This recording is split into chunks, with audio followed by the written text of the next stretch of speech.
Hi, this is Chuck at chuckit.com, and today I wanted to talk to you about calling leads.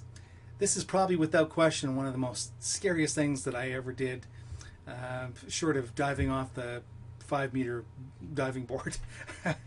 It was terrifying.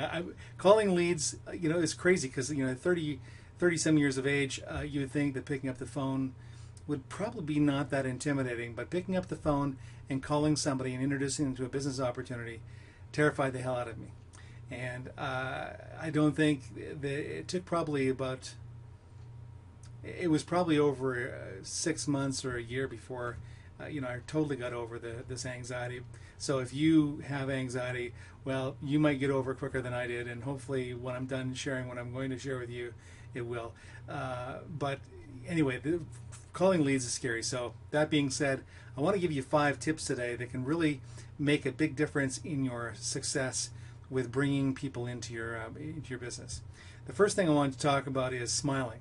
Believe it or not, when you're on the phone and you're talking to somebody, you want to have a mirror in front of you and make sure that you're smiling, because the people that you're talking to on the other end, believe it or not, can feel your smile. They can't see it, but they can feel it. And if you are frowning, they're going to feel like, this isn't something that they want to do. You sound really kind of cold. But when you're smiling, you sound warm, you sound engaging, you sound friendly, you sound like somebody that maybe they might want to work with. So make sure that you have a mirror in front of you when you're doing it. Now, another thing, and this is not one of the 5 I want to share with you, this is a bonus one, I guess. One of my coaches said, stand up when you make your calls because you have more energy.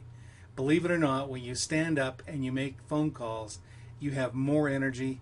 And I remember talking to my coach more than once and going, man, when I'm talking to you, it sounds like you're going someplace. And I guess probably that's because he was walking around his house when he was talking to me. He had a headset on, and he was doing that. And I certainly would encourage you to get a headset. Make sure you get a headset, and a good one. Don't get a cheap one, because you get one chance to make a great first impression. And if your audio sounds like crap, your whole presentation sounds like crap. So, pardon my French. But anyway, so that being said, so the next thing is your voice.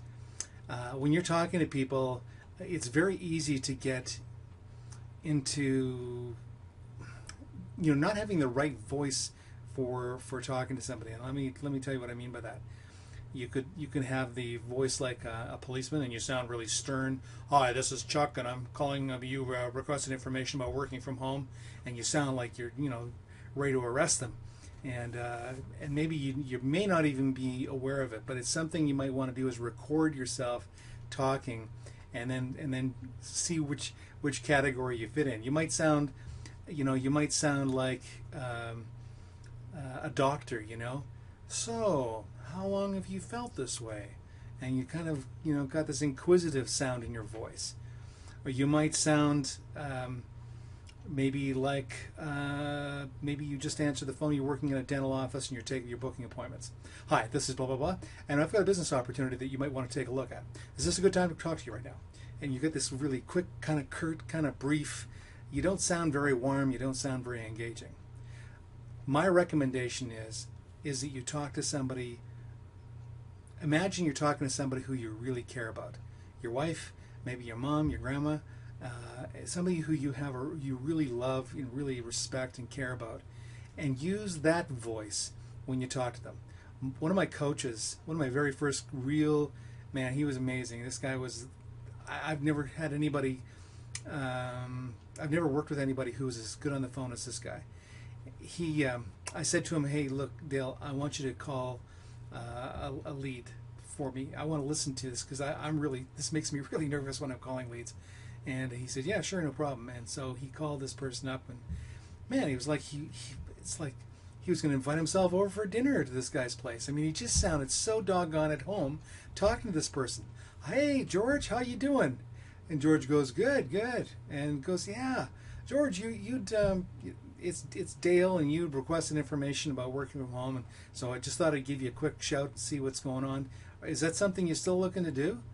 And he's just really warm and friendly, and it's just like, how can you talk to a perfect stranger like you know them? And I'm sure that when you start doing phone calls, you're going to get a strong sense of, You know, like, am I talking to somebody that I know, or am I talking to somebody that I don't know? And how does my voice sound when I'm doing, you know, each one? So that's something you want to check out. Objection handling. You know, sometimes people will say something, and you'll take it at face value and go, okay, they don't want to do my business. But really, maybe what it really amounted to was you just didn't ask enough questions. And so one of the things that I would say is when somebody says, well, I don't have enough time to do business right now. When you say, and so I would respond back with, when you say you don't have enough time to do a business right now, what do you mean? Well, this week I'm going to be tied up, and I'm going to be, I'm going on a holiday, and I'm not going to be back until, you know, 2 weeks from today. Oh, so working from home is something you want to do, but what you're saying is that you just don't have time right now because you're going on a holiday. Yeah, that's right. Yeah, when I get back, then I'm certainly open to looking at something. See, because I asked that question, I got more information, and now I'm going to call that guy back in 2 weeks, wish him, you know, congratulate him on having a great holiday, and you know, by the way, make contact notes every time you talk to somebody. Always have a little scribbler. There's another bonus tip. Have a scribbler beside you, and always write down any notes that took place on the call. So objection handling. So when you say this, when you say that, so when you say that, what do you mean? Always say, so when you say that, what do you mean? So when you say you don't have time, or when you say you don't have enough money, or when you say whatever the objection might be, ask them. So when you say that, what do you mean? And get them to explain. I think one of the big things too is, I remember coaching people who were calling leads, and they were buying rather expensive leads. They were like anywhere between $5 to $10 a piece. They were very expensive. But the thing is, the quality of the leads were great, and so our success with them overall was quite good. But for people who were brand new on the phone, sometimes it felt like an awful lot of money going out the door without a whole lot coming in. And so, you know, they get really emotionally attached to the call. And so the person that they're talking to feels this pressure, like hey, you know, you're really pushy here. You're really pressing me to do your deal, and I don't want to do your deal. And the more you press, the more they push away. And so when you're calling leads, what you want to be doing is collecting decisions. Don't be emotionally attached. Feel good about what you're going to do. You know, that you have a good company, you have a good product, and some will and some won't. One of my very first coaches said, Chuck, some will, some won't, and someone's waiting. And take it at face value. Don't go and beat people up because they don't want to do it. And so when you're on the phone, take them through your script, and which actually brings me up to the last piece is your script.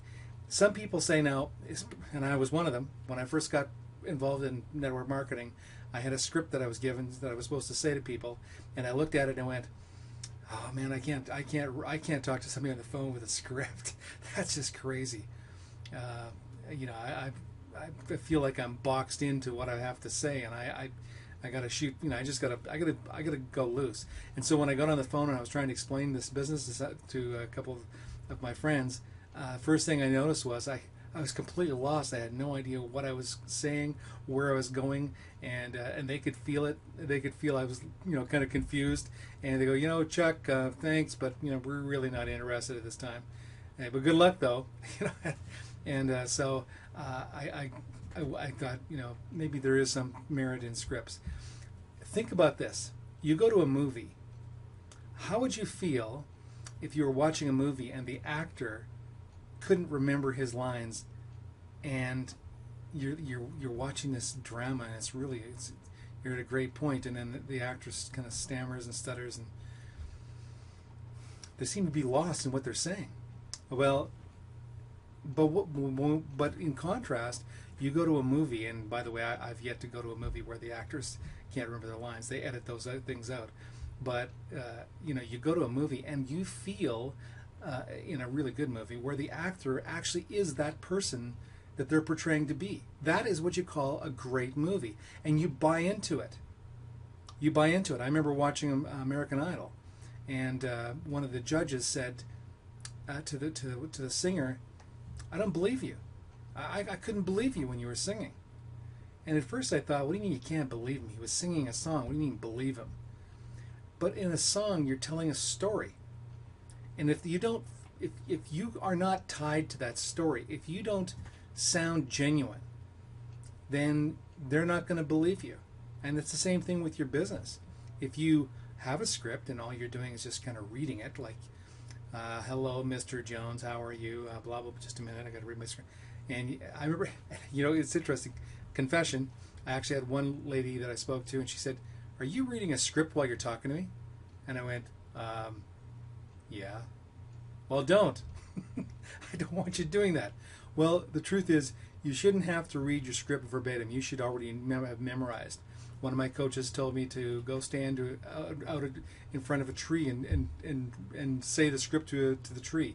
Say the script over and over and over and over so that you know the script and you don't have to read it verbatim. Okay? But you need to have a script. Scripts are important because it takes you through the various stages of the selling process. So those are my tips for today. Hopefully this has been helpful. If you have any questions, don't hesitate to go over to my contact page and drop me a note or give me a call or text me. You take care. Make it a great day. I'll talk to you soon.